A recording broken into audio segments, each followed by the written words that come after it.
እግዚአብሔር አምላክ ጾታ አለው የሚለው ደግሞ ሰሞኑን የተወሰነ አከራካሪ ርዕስ ሆኖ አይተናል። መቼስ ሰው በጤናው እግዚአብሔር ጾታ አለው ሊል እንደማይችል ግልጽ ነው። ስለዚህ እሱን እንርሳውና ባይሆን ግን እግዚአብሔር አምላክ እጅ፣ እግር፣ አይን የመሳሰሉ የተለያዩ የአካል ክፍሎች አሉት። ስለዚህ እነዚህ የተለያዩ የአካል ክፍሎች ግጥምጣሚ አይነት የሆነ ውህድ አይነት ነገር ነው እግዚአብሔር አምላክ። አባ ጊዮርጊስ በነበረበት በአንድ ወቅት ላይ አንድ አይሁዳዊ ይመጣና የእግዚአብሔር ደረቱ ወዴት ነው ጀርባው ወዴት ነው እያለ ይከራከር ነበር አንድ አይሁዳዊ እና በዛን ወቅት ላይ አባ ጊዮርጊስ ዘጋስጫ አንድ መልስ ሰጥቶ ነበር። አሁን የማነብላችሁ ክፍል ገድለ አባ ጊዮርጊስ ዘጋስጫ 6:4 ላይ አለ። እንዲህ ብሎ መለሰ አባ ጊዮርጊስ እግዚአብሔር ደረቱ ወዴት ነው ጀርባ ወዴት ነው ተብሎ ሲጠየቅ እንዲህ አለ፣ ለመለኮት ወርድና ቁመት ላይና ታች ቀኝና ግራ ያለው አይደለም። ለመለኮት በፊቱ ደረት በኋላውም ጀርባ ያለው አይደለም፣ በአራቱ ማዕዘን ምሉ ነው እንጂ እንደተጻፈ መለኮት በሁሉ የመላ ነው ብሎ ሲያስረዳኛል። እግዚአብሔር እጅ አለው፣ እግር አለው፣ አይን አለው ምናምን እየተባለ ሊነገር ይችላል። ግን ሲነገር ከምን አንጻር ነው የሚለውን መረዳት ነው። አይን አለው ሲባል በቃ ያ ያለ ማለት ብቻ ነው። እኛ በሚገባን በምንረዳው አገላለጽ ስለተቀመጠ ነው። ኦኬ። እግር አለው ሲባል ይመጣል ወደኛ ይጎበኛል። ጆሮ አለው ሲባል ይሰማናል። ልክ ለምሳሌ መዝሙር 90 ላይ በላባዎቹ ይጋርዳል ይላል ስለ እግዚአብሔር ሲናገር። እግዚአብሔር የምርም ላባ አለው እንድንል አይደለም፣ ግን ዶሮ ጫጩቶቿን በላባዎቿ ትጋርዳለችና እግዚአብሔርም እንደዛ ይጠብቀናል ለማለት ለኛ በሚገባን መልኩ ያንን ቃል ይጠቀማል። ስለዚህ ከግብሩ አንጻር እጅ አለው እግር አለው ማለት ሊባል ይችላል እንጂ የምርም እግዚአብሔር የተለያዩ የአካል ክፍሎች ኖረውት የሱ ጥርቅም ይሄ ነውር ነው ራሱ። ይሄ ምንድነው? እግዚአብሔርን ወደ ጣዖት መውሰድ ነው፣ ወደ ጣዖትነት መውሰድ ነው። ጌታ ከኛ ያርቀው። ይቆየን። ሰላም ጤና ይስጥልኝ። እንግዲህ ሰሞኑን አንድ መምህር ለስላሴ ጾታ አላቸው የሚል ንግግር ካደረጉ በኋላ ለሱ ምላሽ ሰጥተናል፣ ስህተት እንደሆነ። ይሁንና አንዳንድ ሙስሊሞች ያንን የእሳቸውን የተሳሳተ አስተምሮ የቤተክርስቲያን አስተምሮ በማስመሰል እፎይ ስለማያቅ ነው ይኸው አባቶቹ አዋረዱት የሚል ዲዩት እያደረጉ እኔ ላይ ደግሞ ታግ እያደረጉኝ ስለሆነ ምላሽ ልስጥበት። በማነጸር ለምሳሌ ታስሶ በሚለው መጽሐፉ ላይ እንደዚህ ብሏል። የጾታ ነገርስ እንኳ በስሉስ ቅዱስ በመላእክትም አይነገርም። እንኳን በስሉስ ቅዱስ በመላእክት እንኳን ጾታ አይነገርም። ጾታ በመዋለድ ዘራቸውን ከሚተኩ ፍጥረታት ጋር ብቻ የተያዘ ነው። ለፈጣሪ ለመላእክትና ለግዑዛን ፍጥረታት ጾታን በሚጠቁም ግስ መናገር የቋንቋ ውስንነት ያመጣው ነው። የቋንቋ ችግር እንጂ ስላሴ ወንድ ሴት ተብለው በጾታ አይነገሩም። ስለዚህ ከቋንቋ አንጻር አምላካችን ፈጣሪያችን ምናምን በወንዴ ጾታ ስንናገር የቋንቋ ችግር እንጂ ፈጣሪ ጾታ ኖሮት አይደለም። ከአካል ጋር በተያያዘ ለፈጣሪ አካል አለው ወይ የክፍል አካል በስላሴ መካከል 3 አካል ብለን እናምናለን። ነገር ግን ክፍለ አካላት የተዋቀረ ነው የሚለውን አንቀበልም ማለት ነው። ለምሳሌ ገድለ አባ ጊዮርጊስ ዘጋስጫ ለአንድ አይሁዳዊ ጥያቄ ጠይቆ እንደዚህ ሲሉ ምላሽ ሰጥተዋል። ገጽ 61 ላይ ከዕለታት አንድ ቀንም አንድ አይሁዳዊ መጣ። የእግዚአብሔር ፊቱ ወዴት ነው ንገሩኝ እያለ ክርስቲያኖችን ተከራከራቸው። ሊመልስለት የቻለ ሰው አልተገኘም አለ። አባታችን ጊዮርጊስ ግን አፉን ገልጦ ለመለኮት ወርድና ቁመት በበሉ ለመለኮት ወርድና ቁመት ላይና ታች ቀኝና ግራ ያለው አይደለም፣ በአራቱ ማዕዘን ሙሉ ነው እንጂ ለመለኮት በፊቱ ደረት በኋላውም ጀርባ ያለው አይደለም፣ እንደተጻፈው መለኮት በሁሉ የመላ ነው እንጂ። ስለዚህ ደረት አለው፣ ፊት አለው፣ እጅ አለው፣ እግር አለው የሚሉት ተቀባይነት የለውም። ፈጣሪ የክፍለ አካላት መዋቅር ስብስብ ኮምፖዚት ነው የሚል ካለ እሱ ኑፋቄ እያስተማረ ነው፣ ስህተት ነው። ስለዚህ እኛ እንደዛ እናምንም ማለት ነው።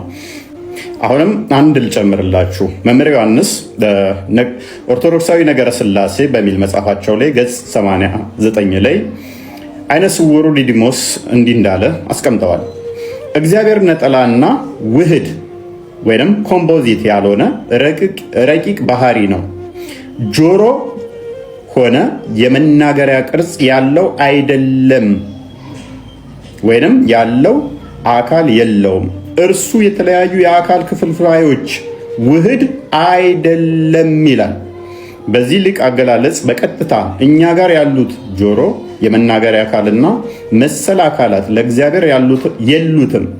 እጅ፣ እግር፣ አይን፣ ጆሮ የመሳሰሉት የአካል ክፍልፋዮች ለእግዚአብሔር አካል የሉትም የሚለው በዚህ ልክ የታመነ ነው። ስለዚህ እኛ የምናምነው እነኚህ ዓይን እግር ያልሆነ እጅ ያልሆነ እጅ እግር ያልሆነ የአካል ክፍልፋዮች ድምር ውጤት ነው ፈጣሪ ብለን አናምንም። ፈጣሪ የአካላት ኮምፖዚት ነው ወይም ድምር ነው ብለን አናምንም ማለት ነው። ታዲያ መጽሐፈ ሜላድና ሃይማኖተ አበው ላይ የሚጠቀሰው አትናቴዎስ ተናግሮታል ስለሚለው ጉዳይ ስንመጣ ሃይማኖተ አበው ላይና ወይም ሰለስቱ ምዕት ተናግረውታል ተብሎ የሚታመነው በመጽሐፈ ሜላድ ላይ የሚገኘውን በተመለከተ ኦርቶዶክሳዊ ነገረ ሥላሴ ቁጥር ወይም ገጽ 87 ላይ መምህር ዮሐንስ እንዲህ ብለዋል የአትናቴዎስን እርሱ ፀሐይ ከሆነ ጨረቃ አይደለም፣ ጨረቃ ከሆነ ምድር አይደለም፣ ምድር ከሆነ ባህር መሆን አይችልም ወዘተ ይልና ዓይን የመስሚያ አካል አይደለም፣ ጆሮ የኋለኛው የመስሚያ አካል እጅ አይደለም፣ ሆድም ደረት አይደለም፣ እንደገና አንገትም እግር አይደለም። ነገር ግን እያንዳንዱ የራሱ ስራ አለው። አንዱ ነጠላ ሰውነት ከነዚህ ክፍሎች የተገነባ ነው። ይህን ለአምላክ የሚሰጡ ከሆነ የሚከተሉትን ያመጣል። አንደኛ ከላይ እንዳየነው እርሱ ራሱን አይመስልም ያሰኛል። ሁለተኛ ተፈጥሯዊ በሆነ ሁኔታ የአካል ክፍሎች እንደሚከፋፈሉት እርሱንም እንደገና እንዲከፋፈል እናደርገዋለን ይላል።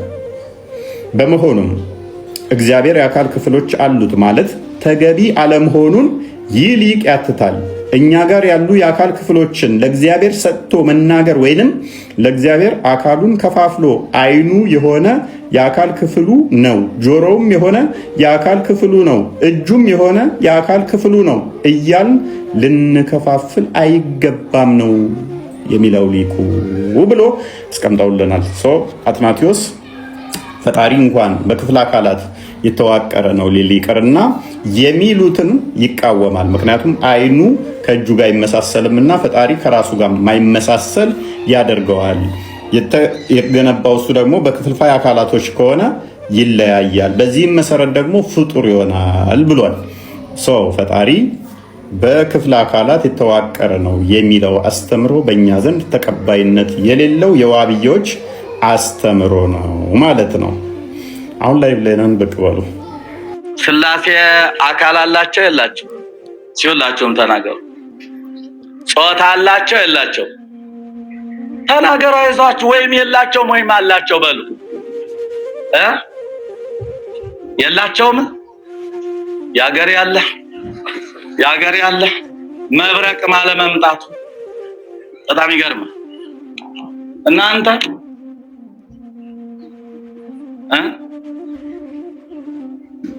የአንተ አካለ ሕይወት እርሶም ባሉበት ልናገር።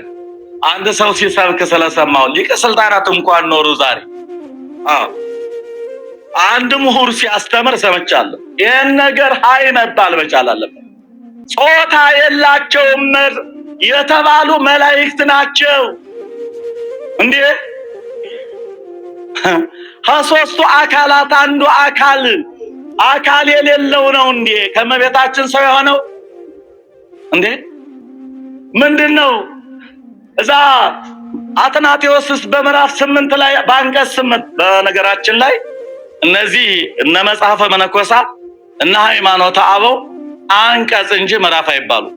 የመታወቅ አለበት። ስለዚህ በዛ በ8ቱ ላይ ለእግዚአብሔር አካል አለው፣ ዓይን፣ ጆሮ፣ አፍንጫ ብሎ ወኩሎሙ መልክዓ ጽዱቃት የታወቁ የተለዩ መልክዓት አሉት አላለም አትናቴዎስ? እንዴ ነውር እኮ ነው። ለአብ ፍጹም አካል ፍጹም መልክ ፍጹም ገጽ አለው። ለወልድ ፍጹም አካል ፍጹም መልክ ፍጹም ገጽ አለው። ለመንፈስ ቅዱስ ፍጹም አካል ፍጹም መልክ አለው ስንል ከምን እስከ ምን ተተርጉሟል እኮ። ከራስ ጠጉር እስከ እግር ጥፍር አልተባለ? ነውር ነው። ወላዲተ አምላክን እንደው በዚህ አንገት እንሰጣለን። ነውር ነው ያልተባለ መምህራን ያላስቀመጡት ያላሉት ሲናገር ስለሰማሁት ነው። ከዚህ የምትጠየቅ ከሆነ ከዚህ በኋላ ልጠየቅ። የኛ አካል በሥላሴ አካል ልክ ነዋ። እንዴ አናፍርበትም። ሃይማኖት እኮ ነው እንዴ ሙሉ አካል ነው ያላቸው ረቂቅ መለኮታዊ አካል ንግበር ሰብአ በአርአያነ ወበአምሳሊነ በአርአያችን እንደ ምሳሌያችን ከራስ ጠጉር እስከ እግር ጥፍር። ለምን ነው ሥላሴ ታዲያ መልክ ተደርጎ ተደረገላቸው? ከአብርሃም ቤት ሲገቡ መልክ አልቦ ነበር? አካል አልቦ ነበር እንዴ? እኛ ስዕል የሥላሴን ስዕል ስንስል ከአብርሃም ቤት በሶስቱ ሰዎች አምሳል ኦሪት ዘፍጥረት ምዕራፍ 18 ላይ በሰዎች አምሳል የሳልናቸው ዝም ብለን ነው እንዴ? ነውር እኮ ነው እንዴ? ስለዚህ ወገኖች እንዲያው ስላጋጠመኝ ነው እና አካል የሰው እንግዲህ የሰውን አካል ማፍረስ ላይ ነው ተነስቼ ነበር። እዚህ ድረስ ተጉዤ የመጣሁት አካልን ማፍረስ የሚለው